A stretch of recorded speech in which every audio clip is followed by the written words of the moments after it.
Hello, everyone, and welcome to the Very Reasonable Pilots podcast. I'm host Charles. Along with me, as always, is my co-host, editor, producer, co-pilot, and gunner, Jacob Gloth. How are you doing today, Jacob? I'm all right. I'm good.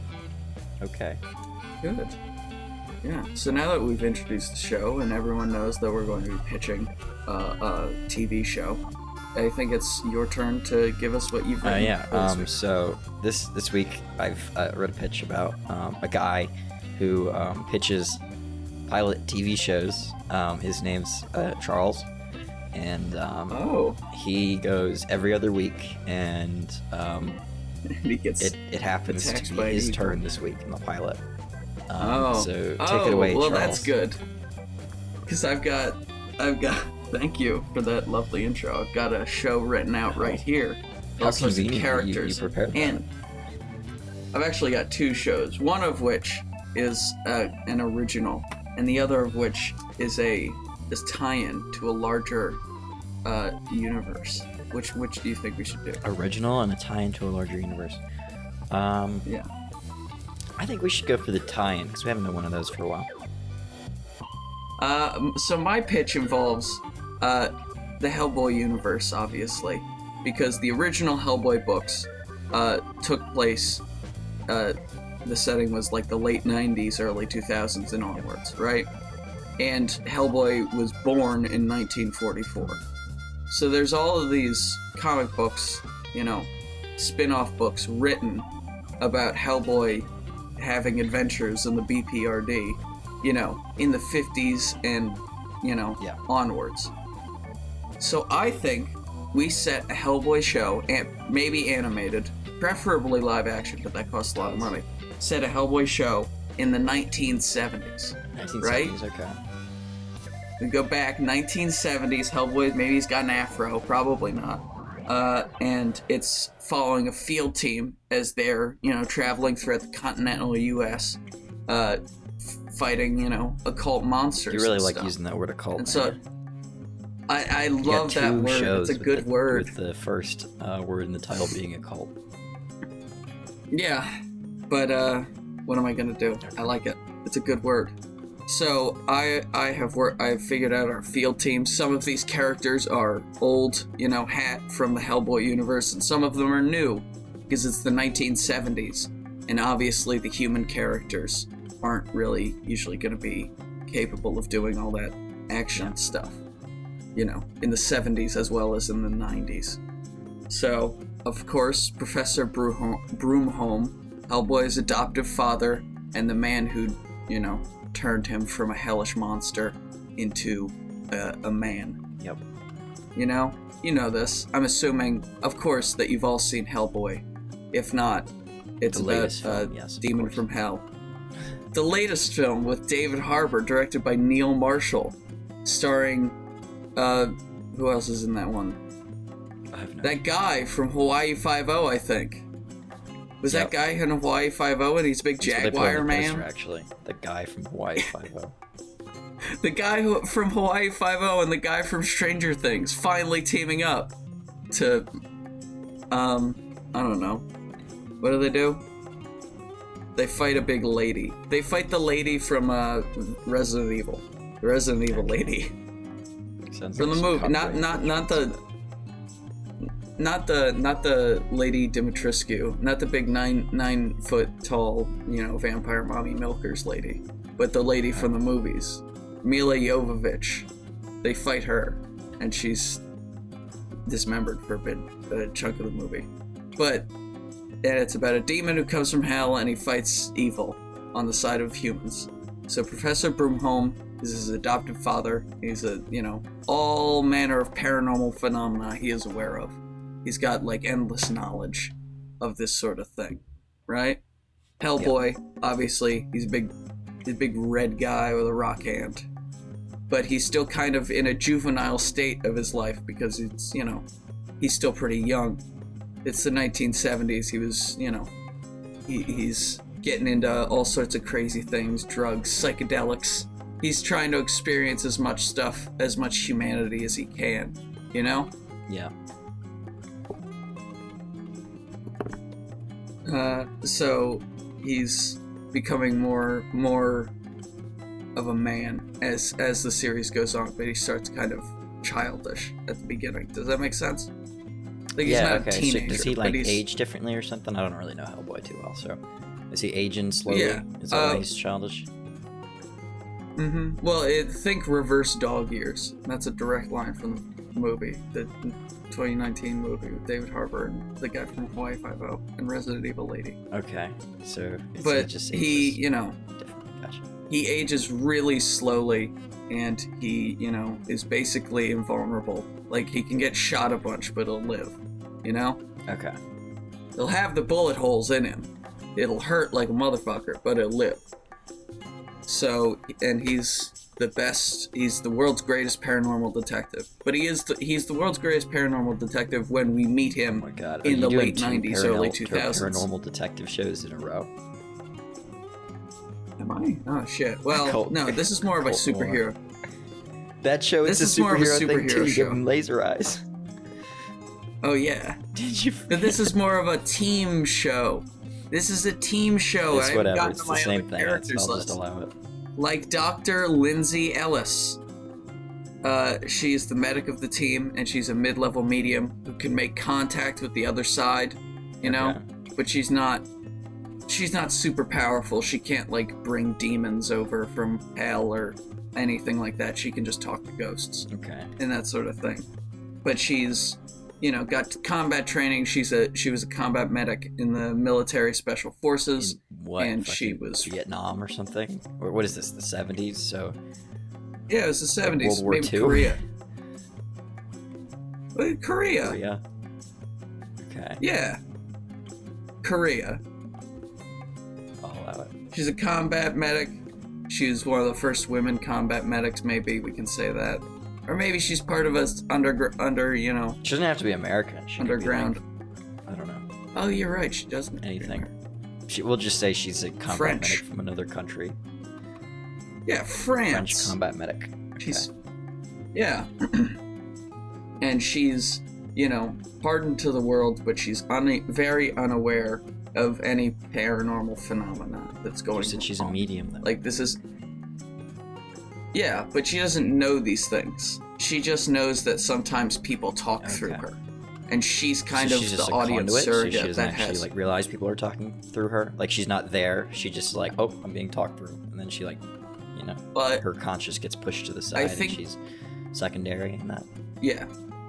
Yeah, I think something like that. And she's, again, a doctor. So she's always trying to, come up with scientific reasoning behind these maybe she's a funny name phenomena. For her, affliction. Yeah. Talkie face. That's what she calls it. She calls it talkie face. Uh-huh. And so she's kind of the audience surrogate for explaining what new monster we're fighting this week. Okay. Or whatever. Because I think that this show should be a Monster of the Week kind of series. Because, that's fun. And maybe we could get Ron Perlman back as Hellboy. Who knows? Maybe.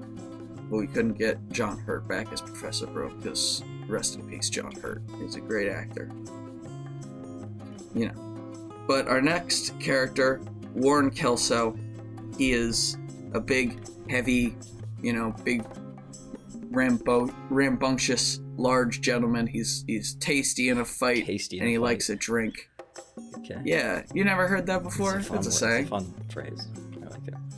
Yeah, he's tasty in a fight, and he's a heavy drinker, and he gets on well with Hellboy, but he's kind of very lacks subtlety in his approach to all of these paranormal phenomena. He's just let's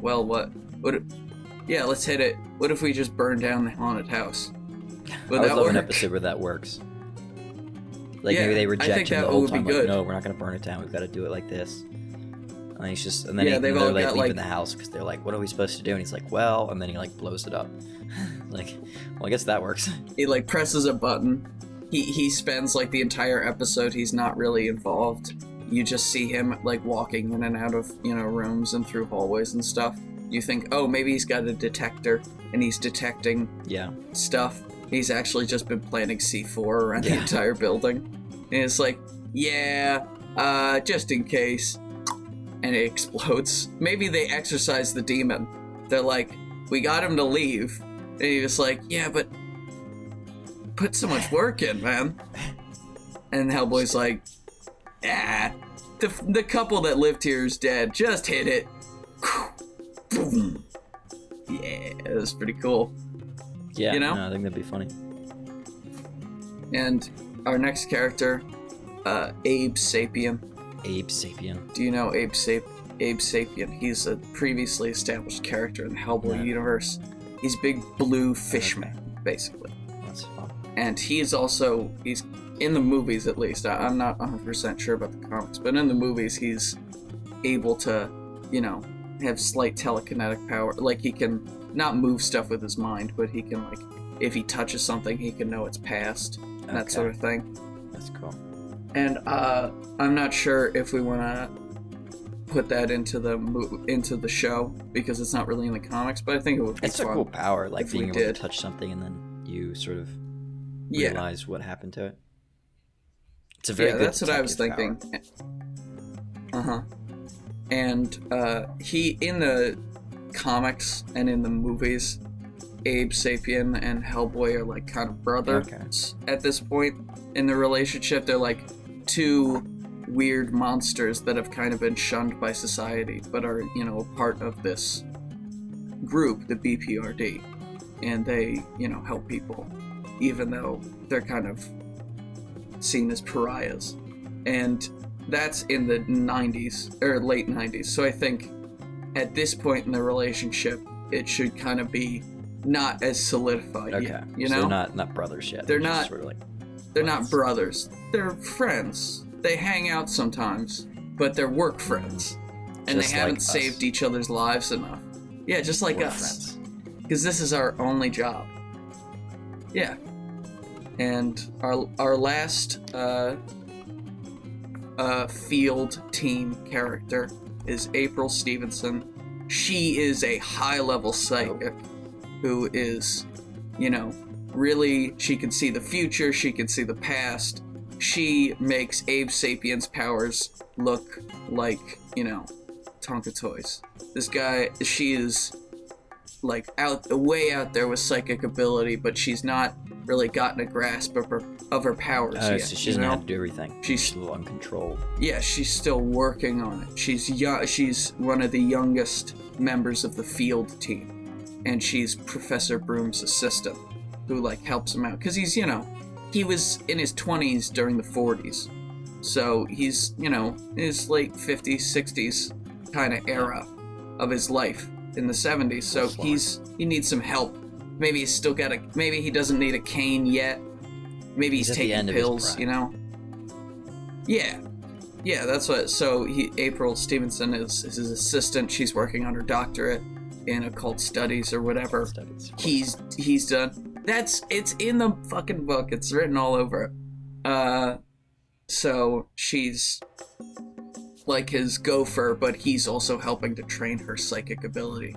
Because, like I said, he's got this endless wealth of occult knowledge. I love the word occult.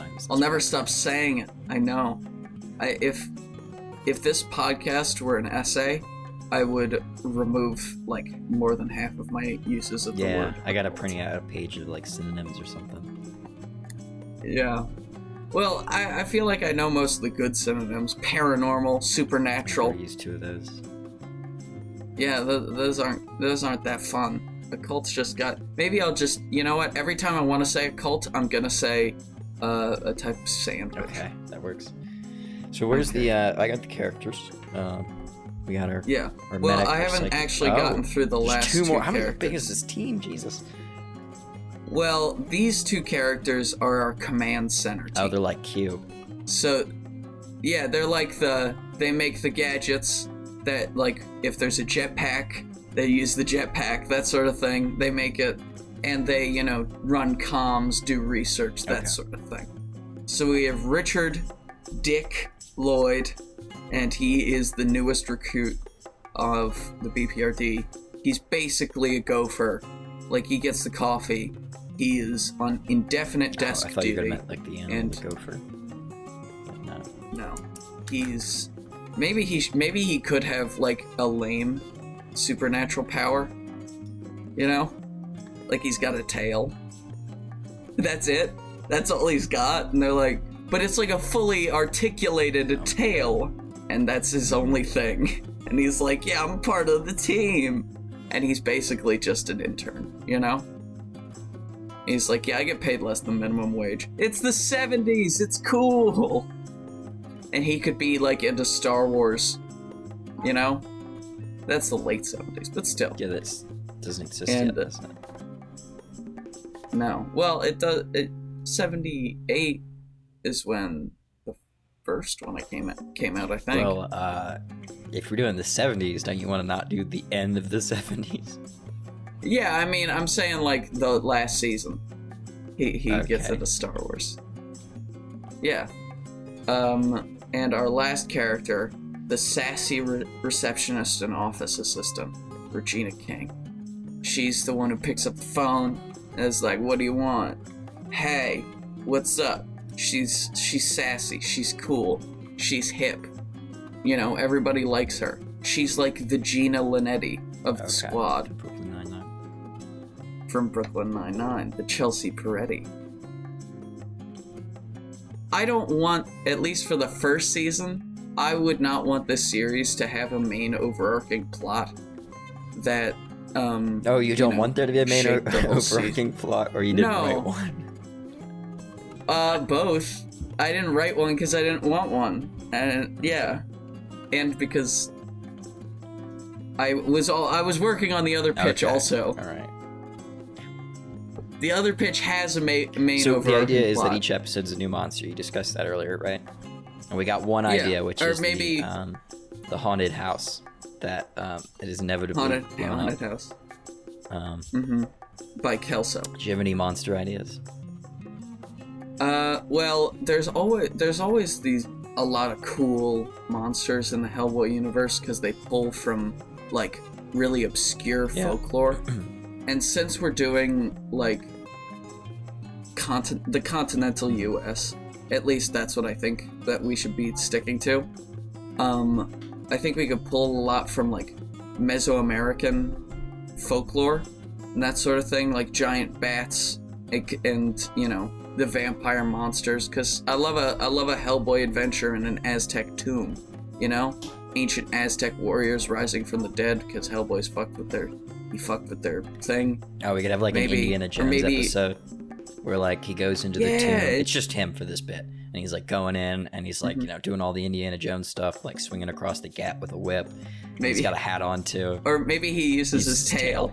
And he grabs the gold thing and runs out as the boulder chases him, and he gets to the end, and like the rest of his team's there. Like, did you have fun with your Harrison Ford moment? Were you good with that? Are you happy now? And then like a bunch of ghosts just like spill out, and you can hear them like screaming like, "It's because you took the thing!" And he's like, "Oh fuck!" And the whole episode's like them like chasing down these like ghosts. Yeah, and they're just like rather than being like demons, they're like just like sort of like people ghosts. It's like ancient shopkeepers. Yeah, and they like want things, so he has to like do them favors for each one.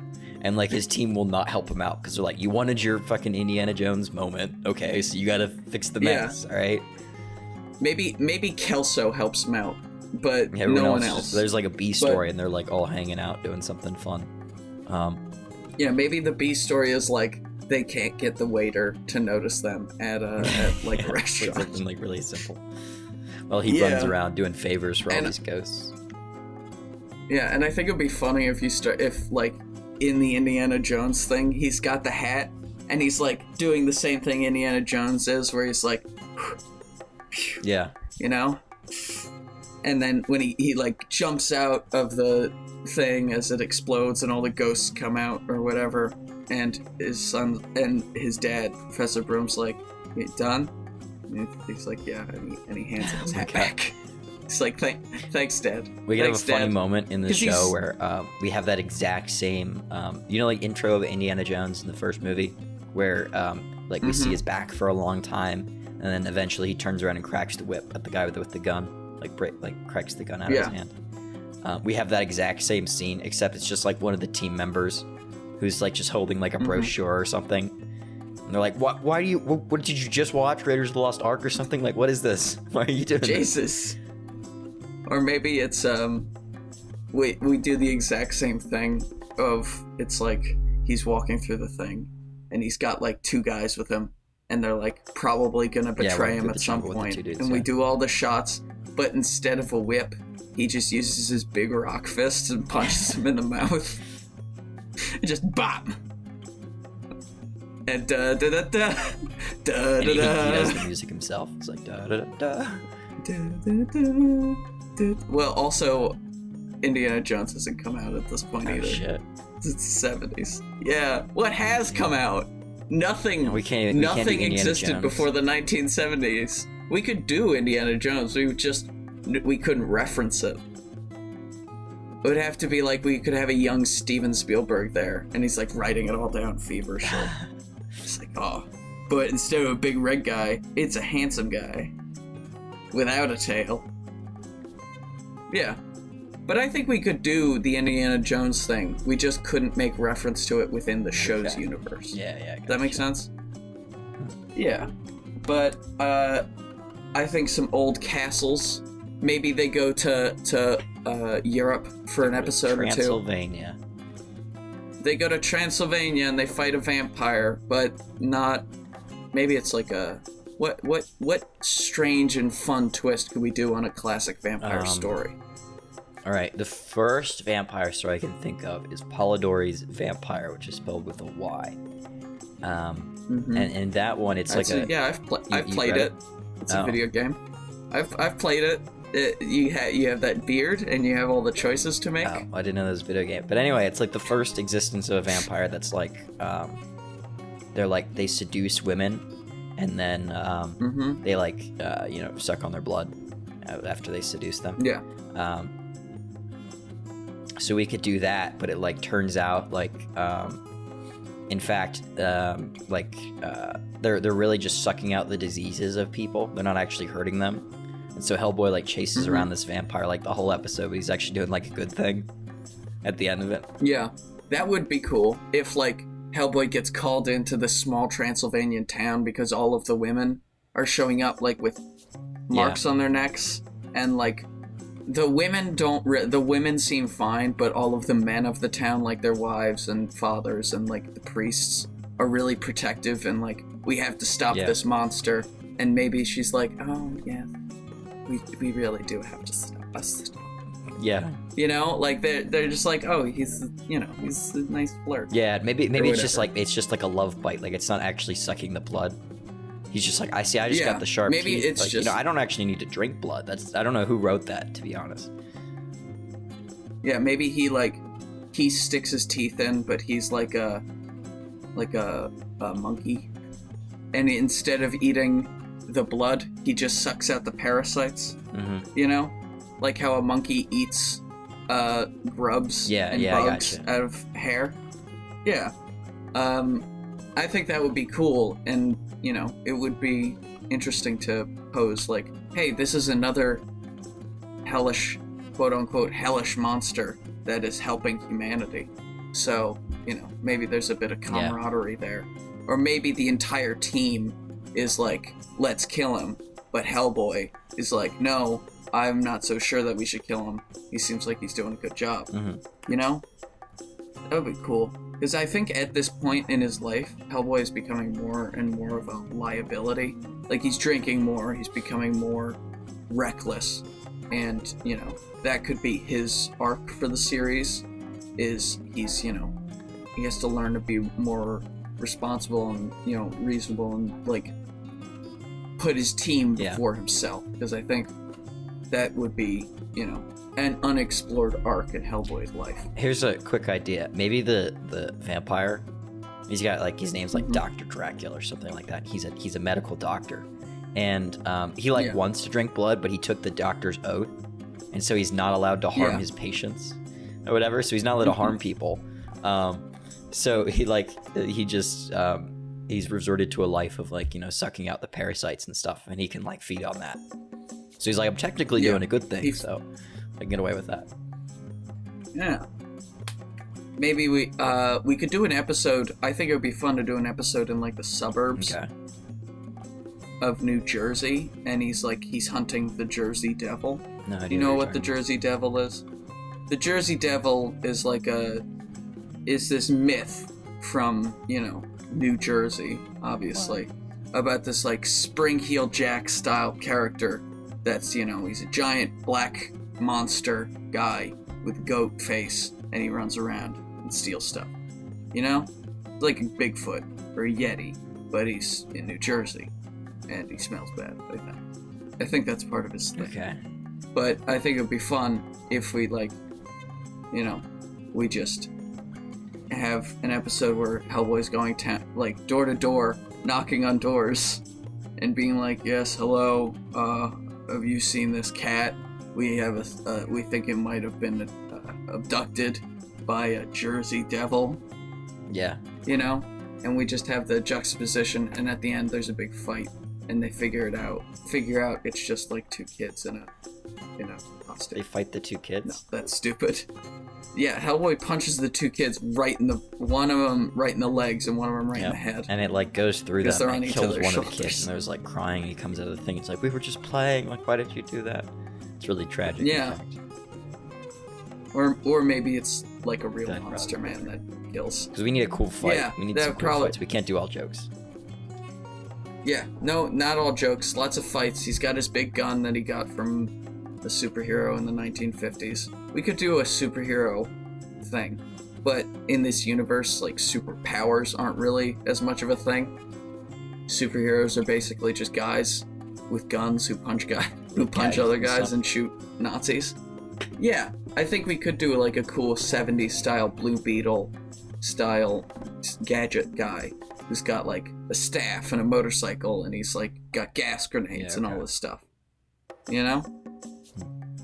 And maybe there's a disturbance of the paranormal variety in his hometown, and he's working the case, and then the whole episode follows him, doing the detective work while Hellboy and the team are actually figuring out what's going on, and he's just this moron with a cape on, who's talking we can do it, boys. Really deep voice whenever he is obviously doing a deep voice, his real voice isn't. Yeah, we can do it, boys. Let's get it done. Are you faking that? That doesn't sound real. That doesn't. No, I promise. This is how I talk. But every fifth Ask word anybody. you break your deep voice. Ask anybody. This is how I talk. Okay. Has been since the day I crawled out of my mom. Yep. There's a recording of it, I promise. That's weird. Wink. Yeah, and then Hellboy, punches him. Because he's annoying. And maybe he's creeping out April. Maybe he's a bit of a creep. Wow, we're really turning this character into just an awful person. Well, he's a superhero in a world of ghosts and monsters. Yeah, he's trying to help, trying to do his part. He's a moron. Maybe he's not. I think he doesn't. Okay, if you like him so much, you can play him, and he is still going to be a creep. No, he wouldn't be. If I was right now. Well, we'll have the animators. I'll tell the animators to animate him like a creep. So they'll just get a portrait of you and just make it look like that. Yeah, the character will look exactly like me, but you'll have his voice. Yeah.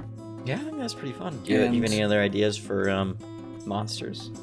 Maybe something. Well, obviously, one of Hellboy's biggest enemies is the Baba Yaga, who is an ancient Russian ghost who eats children and is a fucking monster. And so I think that would be fun if we could get her in for a few episodes. Hellboy's trapped in this otherworldly dimension where he has to fight giant skeletons while, the Earth team is constantly trying to, get him back. Cool. But he just keeps moving dimensions because Baba Yaga's, torturing him. And maybe it could be for everyone on Earth, it was like he was gone for an hour, but for him, he was gone for like 20 years or something. Like, he hasn't aged or anything. It's just the time went by. Like Doctor Strange, And, maybe he comes out of it and he's a bit more humble and a bit more, reserved. Because he spent the last 20 years fighting monsters. It could be like the penultimate episode. They're like, that's what sets it up for, like, maybe the last episode. It shows that he's a bit more, I don't know, humble and responsible, reasonable with his approach, and he's not as reckless. Yeah, maybe the last episode could be, a similar to the pilot, because I think the pilot should be just a good old-fashioned haunting. Maybe the pilot's the one where they blow up the house. And the last episode could be just a good old-fashioned haunting, but Hellboy's a lot more genial to the people. Like, he's not rude. He's not depicted as rude throughout the series, but he's more friendly. And he's like, yeah, let's do it. Let's fight a ghost. I'm not just gonna punch things. Maybe like in this case, instead of like exorcising the ghost, they like convince the ghost to come out and like leave. Yeah, that'd be cool. So it shows like, So some yeah, that's progress. pretty much. He's more, less violent, I guess. I don't know. Yeah, more willing to cooperate with these things that he's kind of dismissed his whole life, and hate, because he's got this sort of self-hatred built into his very existence as a demon from hell that's helping humanity. I would like to see that's pretty much all I got. Horror episodes, though. Just like really. I think that would be a good idea. I don't know, terrifying creatures that like, I don't know, transport them to like maybe some sort of weird clown monster, and it's in like a mirror maze. I don't know, something like that. And it's like, yeah. And I was reading a Hellboy comic last night where he fights Nazis who have flying saucers. So I think we could do that, but it's it's a 50s one. Well, maybe they're like we could do Nazi zombies. Or they're new Nazis. Nazis never really went away. What about Nazis? New Nazis that made Nazi zombies. Okay, the Nazi zombies are made out of the old Nazis, but the new Nazis. No. See, the new Nazis like resurrected the old Nazis. That's what I'm saying. Yeah, but the new Nazis are the ones in charge. Well, maybe they were in. They thought they'd been in charge, and throughout the episode, they slowly lose, control to the Nazi zombies. Okay, and maybe we can revive one of the older villains from the series, who's he's like a head in a jar, and he's got like a swastika carved onto his head, and he's a Nazi scientist, and he's got robot gorillas that fight by his side. That'd be cool. So that'd be fun. We could have him like reoccurring. Yeah, I like that. It's good. It's cool. But yeah, that's pretty much all I got. Maybe fight a dragon, and I think if the show actually did come to fruition, there'd be a lot more research into like very specific and weird cultural monsters. Yeah, that have like weird and specific weaknesses that he can use. Because I know in one of the animated movies, there is a monster who has like a bowl on his head, like a bowl attached to his head, or his head is a bowl, and if there isn't water in the bowl, he shrivels up into like a raisin and can't do anything. And it's like Japanese, and it's cool. And he's like a river monster. So Hellboy like gets all the water out of his head, and then he becomes like a shriveled up raisin boy. Sick. And he beats him, but he doesn't kill him. He just basically puts him in hibernation. I think like more unique monsters like that would be cool. Because there's, if you ever do read like folklore or anything like that, or do any research into that stuff, all the monsters usually have like really weird weaknesses, Yeah. It's like, oh yeah, this type of Japanese vampire can only be defeated with hard-boiled eggs, or whatever, And yeah, something like that. And I think that would be cool if you can have Hellboy and Professor Broom kind of collaborating, Trying to find out, instead the of weaknesses of the yeah. monster. Instead of like a father and son relationship at this point, they've got like more of a student and teacher, but they're more like equal scholars of Got the like a graduate student and a professor relationship. Yeah, of the hero sandwich. And I think it would be cool if you can have them like trying to figure out like, so what if we shot him with a silver bullet laced with arsenic and wolfsbane, and be like, no, that wouldn't work because blank or whatever. But I think that wraps it about up. Do you have anything else to add? If I could add on to that just a little bit, I think it'd be fun if like there are like complicated equations to figuring out a monster's weakness, but they take like a long time to do, and maybe the assistant of the professor, what's her name? She always wants to do the equation to figure out the monster's weakness, because it's like what they teach you in school. Yeah. And like Hellboy's a proponent of just like figuring it out, like because it's usually logical in some sense. And she's like, no, we got to do the really complicated equations because math and stuff, and they take like forever to do. Math is good. Yeah, but instead of like numbers, it's like wolfsbane plus moon. Yeah, it's like really into chemistry and math and like occult like chemistry. Ancient chemistry. Yeah, like ancient plus this ancient curse at 2 p.m. on a Wednesday will do blank. Yeah, blank, and then blank. maybe we get to see her like try it out. Sometimes it doesn't work. Sometimes it works amazing, and sometimes maybe she spends the whole episode working on the equation, finishes it, and they're like, we beat the monster already. We did that like an hour ago. Or maybe they could do that, like, we beat the monster already, let's just go out to Denny's. And they all go out to Denny's, and the monster shows back up, and she gets to use her, like, she made like a party popper, but it's full of all the stuff. And none of them will believe her that she's the one that actually took it out. They're like, no, we took it out. She's like, no, it came back because what you did was only temporary. You needed my solution. I was trying to explain this to you, and they're like, you needed to cut its head off. Shut up, you moron. You're only a temp. I think they'd be nicer than that. She's an unpaid intern. She's an unpaid intern. And I think there could be a minor subplot of a relationship between Richard Lloyd, the intern, and Regina King, the receptionist. Because I think it'd be funny if we just had like a romance episode, because they're the only two people in the office right now. Because everyone else is always doing missions. Yeah.